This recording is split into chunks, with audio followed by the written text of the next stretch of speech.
Hello दोस्तों, जैसा कि आप सब लोग जानते हैं मैं हमेशा आप सभी के साथ जुड़ा रहता हूं, अलग अलग वीडियोस के साथ में। आज हम एक नए टॉपिक पे बात करेंगे जो कि स्टेनलेस स्टील पाइप की इंस्टॉलेशन से रिलेटेड है। हम जब भी स्टेनलेस स्टील पाइप को इंस्टॉल करें तो उसके कुछ डूज होते हैं, कुछ डोंट्स होते हैं, मतलब कुछ ऐसी चीज़ें होती हैं जो हमें करनी चाहिए और कुछ ऐसी चीज़ें होती हैं जो कि हमें अवॉइड करनी चाहिए। तो मैं आप सभी को आज पॉइंट बाय पॉइंट पूरा एक्सप्लेनेशन करूंगा कि एसएस पाइप की इंस्टॉलेशन करते समय हमें क्या ऐसे पॉइंट है जो ध्यान में रखने चाहिए ताकि हम किसी भी तरह का कोई भी बाद में प्रॉब्लम को फेस ना करें। सबसे पहला पॉइंट है पाइप को अपना लेंथ के अनुसार काटना।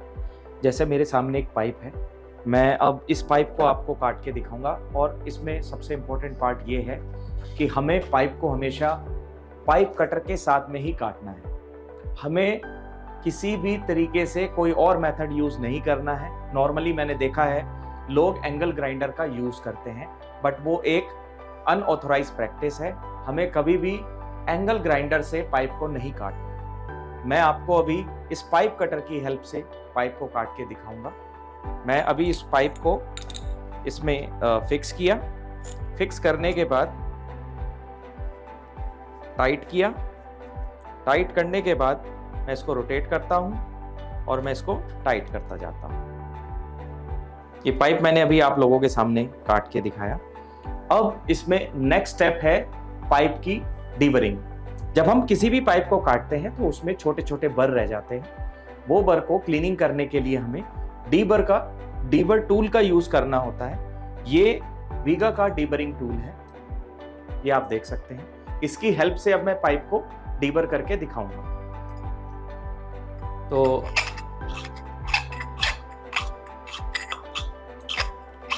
अब मैं पाइप को डीबर कर रहा हूं। पाइप के सरफेस को अभी आप देखेंगे तो ये एकदम स्मूथ है और इसमें जो भी बर्स वगैरह थी वो अब जा चुकी है। बहुत सारे लोगों को मैंने ऐसा देखा है, वो डीबरिंग के लिए या उसके अपर सरफेस को सैंड पेपर से क्लीन करते हैं। डीबरिंग करने के लिए भी कभी कभी सैंड पेपर का यूज करते हैं, बट वो एक रॉन्ग प्रैक्टिस है। हमें सैंड पेपर का यूज नहीं करना है। सैंड पेपर का यूज करने से जो प्रोटेक्शन लेयर होती है पाइप के ऊपर वो डैमेज हो जाती है।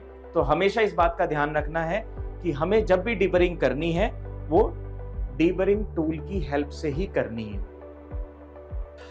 तो नेक्स्ट स्टेप आता है safety of stainless steel pipe. ये आप जानते हैं जैसा कि जब हम साइट पे काम करते हैं तो बहुत सारे साइट पे केमिकल्स का यूज़ होता है। वो केमिकल्स जैसे कि मोटार हो गया, सीमेंट हो गया, या आपके वाटरप्रूफिंग केमिकल्स आते हैं। तो इंस्टॉलेशन के टाइम पे ऐसा होता है कि स्टेनलेस स्टील पाइप के ऊपर बहुत सारे एक्सपोजर हो जाते हैं डिफरेंट टाइप ऑफ केमिकल्स के, जो कि लॉन्ग टर्म में पाइप की ड्यूरेबिलिटी को इम्पैक्ट कर सकता है। तो इन सब इम्पैक्ट से बचाने के लिए हमें इंसुलेशन यूज़ करना चाहिए, चाहे वो एक्सपोज्ड पाइप है, चाहे वो इंटरनल जो कि वॉल्स में कंसील्ड होता है वो वाला पाइप है। हमें हमेशा इंसुलेशन का यूज़ करना है। हम ऐसा भी कर सकते हैं कि जो कंसील्ड पाइप है उस पर हम इंसुलेशन का यूज़ करें और जो एक्सपोज्ड पाइप है उस पर हम वाटर बेस्ड बहुत सारे पेंट आते हैं उनका यूज़ किया जा सकता है, ताकि जो एक्सटर्नल एनवायरनमेंट के इम्पैक्ट है उससे पाइप को बचाया जा सके। तो नेक्स्ट स्टेप आता है जहाँ पे हमें क्लैंप्स यूज़ करने होते हैं। बहुत सारे केसेस में मैंने देखा है कि मेटल क्लैंप्स यूज़ किए जाते हैं जो कि डायरेक्टली कॉन्टैक्ट में आ जाते हैं एसएस पाइप के। हमें ऐसा कभी भी नहीं करना है, बिकॉज दोनों मेटल्स का डिफरेंट ग्रेड होता है और डिफरेंट ग्रेड होने की वजह से दोनों पाइप के एक दूसरे के टच में आने के कांटेक्ट की वजह से चैलेंजेस आ सकते हैं। तो ऐसे चैलेंजेस को अवॉइड करने के लिए हमें रबर क्लैंप्स का ही यूज़ करना है, ताकि रबर एज अ इंसुलेशन काम करे क्लैंप एंड मेटल पाइप के बीच में। अब मैं आप लोगों से एक और इम्पॉर्टेंट पॉइंट डिस्कस करना चाहता हूं जो कि वाटर क्वालिटी से रिलेटेड है। जैसा कि आप लोग सब जानते हैं कि पानी हमारी हेल्थ के लिए बहुत इम्पॉर्टेंट है और हमेशा हमें सॉफ्ट वाटर, आरओ वाटर पीना चाहिए। सिमिलरली प्लम्बिंग की हेल्थ के लिए भी पानी एक बहुत इंपॉर्टेंट रोल प्ले करता है। अगर पाइप में जो पानी फ्लो कर रहा है उसमें क्लोराइड का लेवल बहुत ज़्यादा हाई होगा तो उसकी हेल्थ पे, पाइप की ड्यूरेबिलिटी पे उसका इम्पैक्ट आ सकता है। तो हमें ये इंश्योर करना है कि पानी में क्लोराइड का level as minimum as possible हो, ताकि प्लम्बिंग की हेल्थ सेफगार्ड रहे। और साथ साथ में वो पानी हम कहीं ना कहीं, जब प्लम्बिंग से पानी होके आता है तो हम लोग शावर लेते हैं, हम लोग हैंड वॉश करते हैं, वहाँ पर भी सेम क्वालिटी ऑफ वाटर हम लोगों को यूज होता है और उससे हमें हमारी हेल्थ रिलेटेड चैलेंजेस फेस हो सकते हैं। तो हमें ये मेक श्योर करना है कि पानी का जो क्वालिटी है वो बेटर क्वालिटी हो। प्लम्बिंग में पाइपलाइन में जो पानी फ्लो करे उसका हार्डनेस लेवल कम हो, वो ट्रीटेड वाटर हो, सॉफ्ट वाटर हो, ताकि लॉन्ग टर्म पे कोई भी किसी भी तरह के चैलेंजेस ना आए।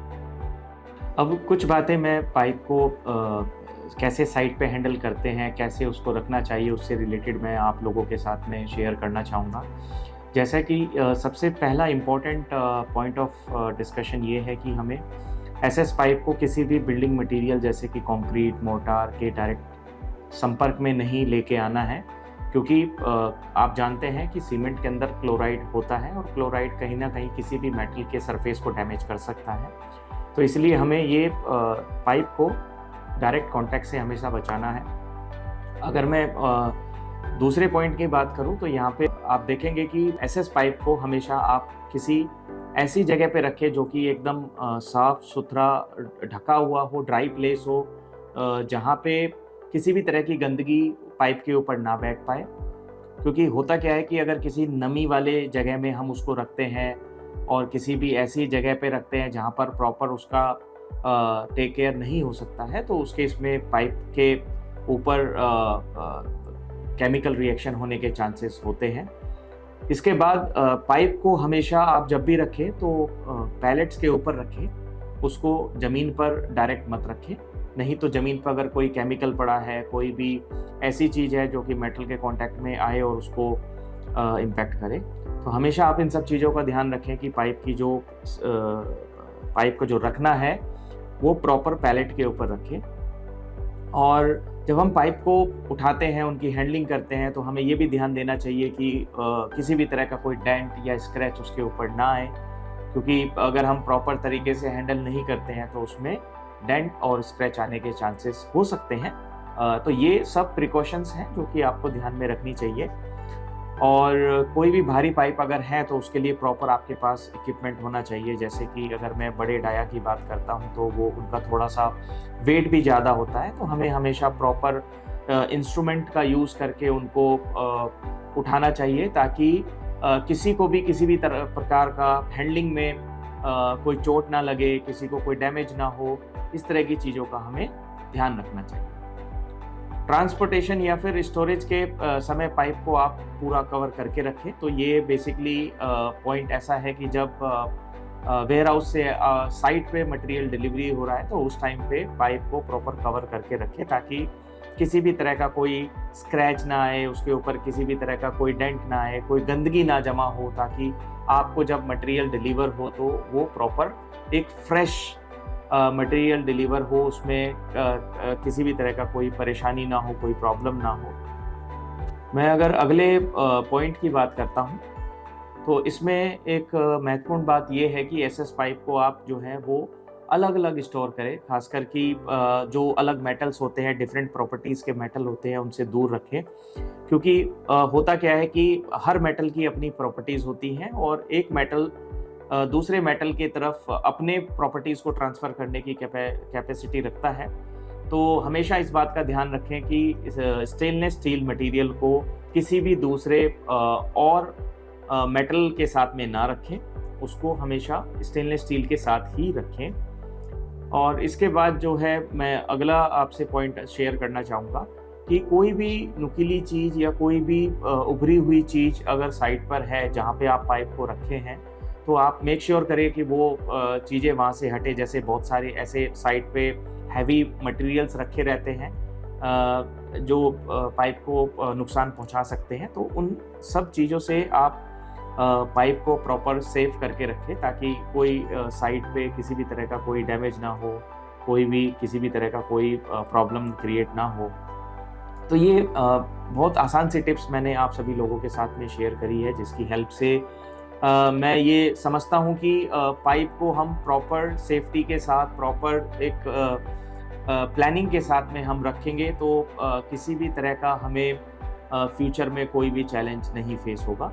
और ये बहुत ही बेसिक चीज़ें हैं जो कि हम कोई भी मटेरियल अगर मार्केट से लेके आते हैं तो ये हमारी एक जिम्मेदारी भी होती है कि हम उसकी प्रॉपर सेफ कीपिंग के लिए हम सारे स्टेप्स को फॉलो करें। तो मुझे उम्मीद है कि ये एक्सप्लेनेशन के साथ में आप सभी को हेल्प मिलेगी और आपको एक अच्छा रिजल्ट भी मिलेगा। धन्यवाद।